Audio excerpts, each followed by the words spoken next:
Jangan lupa subscribe, like, and comment. Assalamualaikum warahmatullahi wabarakatuh. Bertemu kembali dengan Muhammad Channel di channel pendidikan dan hiburan. Pembahasan kali ini yaitu tentang alat pembayaran.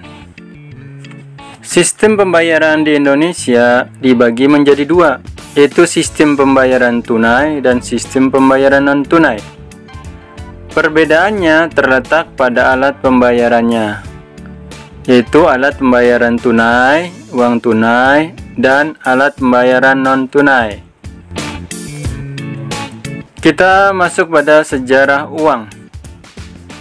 Awalnya, transaksi yang dilakukan pada zaman dahulu, karena belum ada uang, maka menggunakan sistem barter, yaitu tukar-menukar barang satu dengan barang lainnya yang diinginkan oleh masing-masing.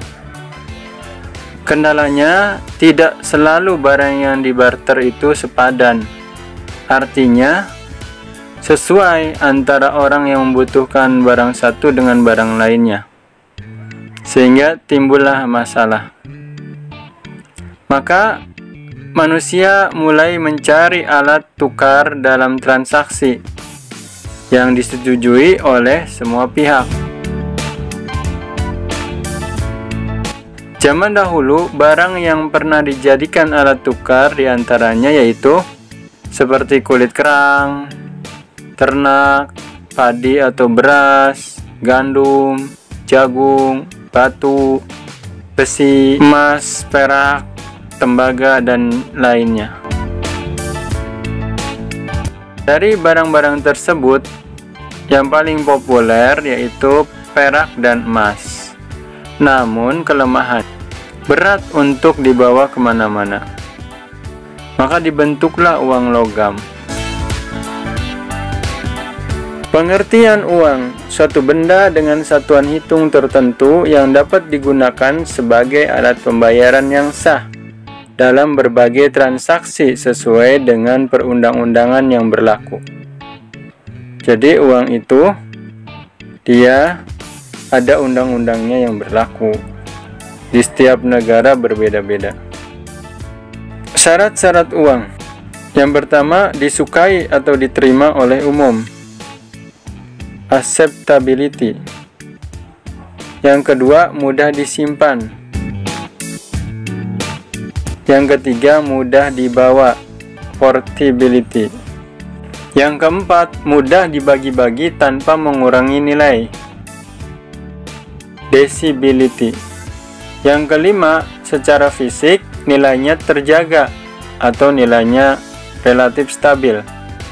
Yang keenam, tidak mudah rusak, tidak mudah robek, dan tidak mudah hancur, durability. Yang ketujuh, ada kontinuitas, maksudnya dia berlanjut atau bersambung atau digunakan dalam jangka waktu panjang. Fungsi uang. Fungsi uang dibagi menjadi dua, yaitu fungsi asli atau primer dan fungsi turunan atau sekunder.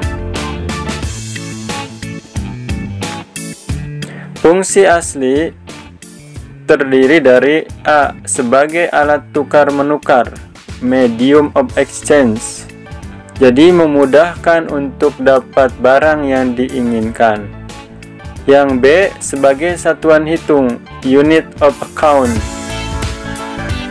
satuan hitung untuk membandingkan nilai barang satu dengan yang lainnya. Kemudian fungsi turunan. Fungsi turunan atau fungsi sekunder. A. Sebagai alat pembayaran, mean of payment, untuk membayar semua kebutuhan manusia. B. Sebagai alat penyimpanan kekayaan atau store of value. Uang bisa ditabung sebagai kekayaan yang dikumpulkan. C. Sebagai alat pembentuk modal. Uang dijadikan modal usaha dalam memperoleh laba. D. Sebagai alat pemindahan kekayaan. Contohnya, harta yang di kampung bisa dipindah ke kota dengan cara menjual. Seseorang punya tanah di kampung, kemudian dijual, maka uangnya bisa dibawa ke kota. Alat pengukur harga barang atau jasa untuk menunjukkan harga, jadi memudahkan dalam transaksi di pasar. Berikutnya jenis-jenis uang. Pertama, berdasarkan bahan yang digunakan. Ada beberapa macam uang, yaitu uang kertas, uang logam, dan uang plastik. Nah, uang plastik ini di Indonesia yaitu uang 100.000 yang plastik. Yang kedua, berdasarkan nilai yang terkandung di dalamnya, yaitu ada nilai intrinsik, nilai dari bahan uang tersebut, yaitu berapa nilai dari kertas atau logam yang dibuat sebagai uang. Bisa jadi nilai intrinsiknya berbeda dengan nilai nominalnya. Berikutnya nilai nominal. Nilai nominal adalah nilai yang tertulis dari uang tersebut.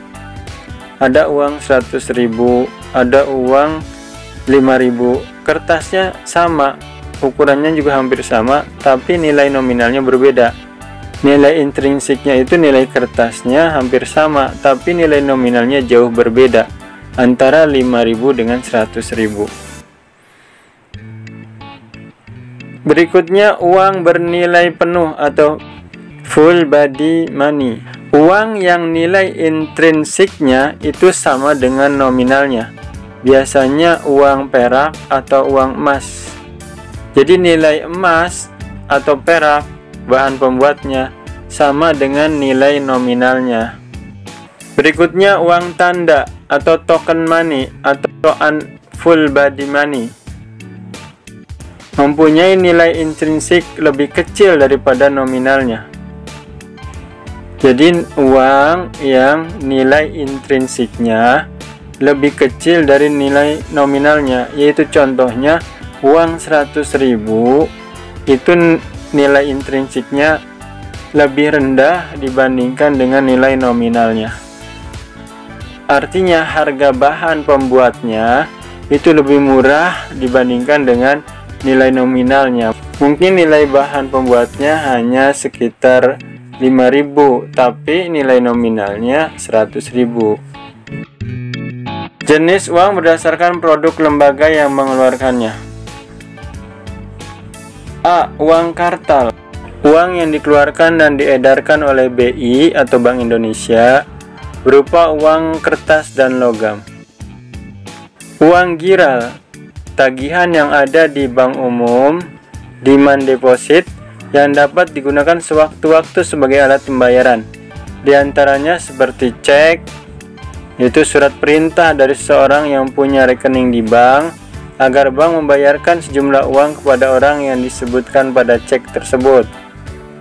Giro, permintaan seorang yang memiliki rekening di bank agar bank membayar dengan cara memindahkan sebagian uangnya ke dalam rekening pihak lain. Kartu kredit, kartu yang dapat digunakan sebagai alat pembayaran transaksi jual beli barang atau jasa.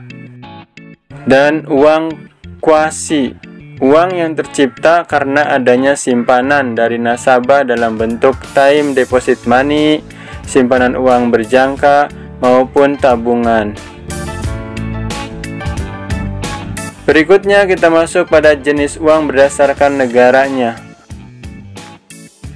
Ada mata uang dalam negeri atau disebut domestic currency, ada mata uang asing atau mata uang luar negeri, disebut juga valuta asing. Alat pembayaran non-tunai, contohnya cek atau giro, kartu debit atau ATM, kartu kredit, credit card, BIRTGS yang pernah dibahas pada pertemuan sebelumnya, sistem clearing nasional, SKN, uang elektronik, electronic money, yaitu e-money, flash, OVO, dan lain-lain.